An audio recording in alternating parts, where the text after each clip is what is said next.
Okay, magandang araw. Naisip kong itanong sa inyo, naisip ba natin kung gaano ba tayo ka strategic, no, ang o geostrategic uh, geostrategic ang posisyon ng Pilipinas dito sa alam naman natin na dalawang bansa lang ang nag-agawa ng to be the leader of the world. So alam na natin na United States of America and China.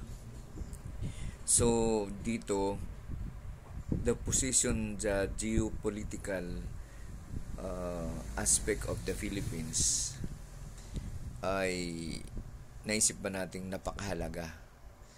So gaano ba kahalaga ang Pilipinas para manatiling world leader ang US? Naisip nyo ba yun?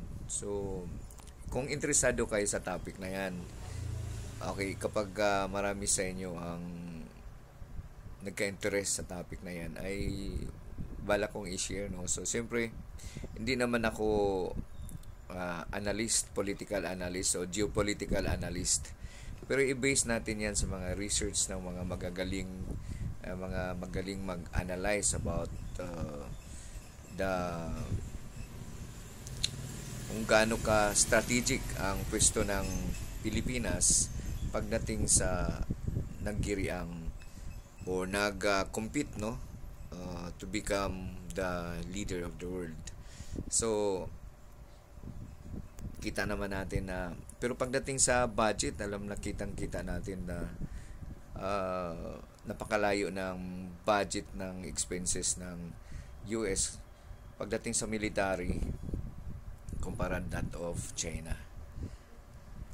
Okay, so kapag interesado kayo nito, i-share ko sa inyo. I will be sharing my research on gaano ka strategic ang Pilipinas or sa dahilang posisyon ng Pilipinas sa location natin dito sa Southeast Asia, and to that of the for the continued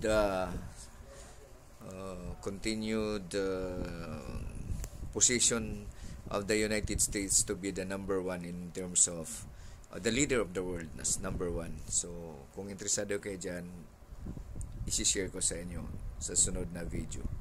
Maraming salamat.